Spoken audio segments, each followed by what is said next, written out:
My name is Barbara Ryan, and I am Director of the Group on Earth Observation Secretariat located in Geneva, Switzerland.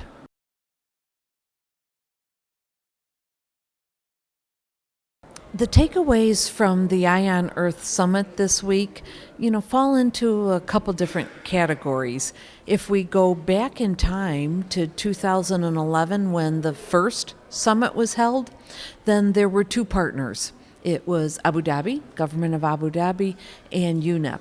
And so what's happened since then is an evolution of those partners to bring in several other partners, and GEO is proud to be one of those additional partners. So the Group on Earth Observations is also one of the alliance partners along with IUCN and WRI, the World Resources Institute.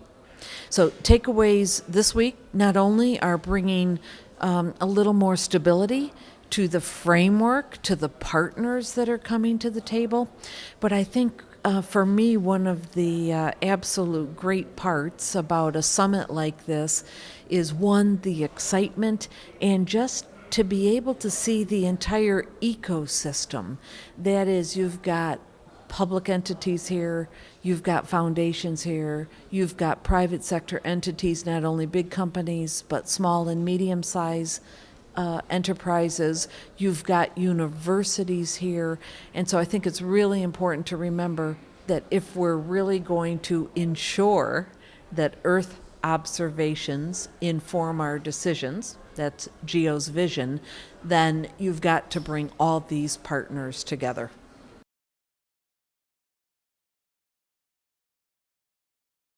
So if we think about the discussion that's occurred this week with the Sustainable Development Goals, you may know that governments of the world met in New York a week ago, really, to one, solidify 17 Sustainable Development Goals, a number of targets, and a number of indicators.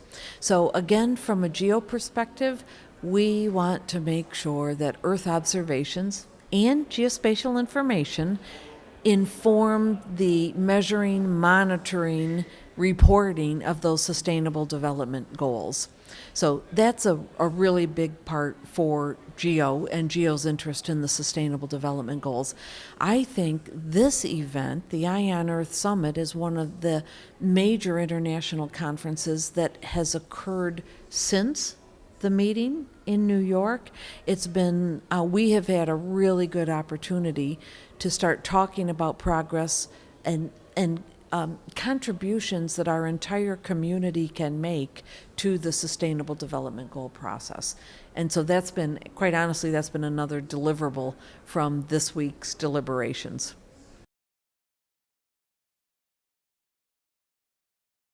As we go into the end of November and the beginning of December, the Conference of the Parties, that is the member governments, the signatories to the United Nations Framework on Climate Change, will be meeting in Paris. I think what's important about this particular Conference of the Parties is that many of the citizens of the world are now finally getting the message about the impact that humans are having on the Earth's climate. So I think the expectations certainly for this COP21 are that governments really can come together and choose to commit to take some substantive action to in fact help I would say stem the tide or slow things down in terms of the rate at which humans are impacting the environment. Now I have to say, on behalf of the Group on Earth Observations, we are upstream of this policy debate.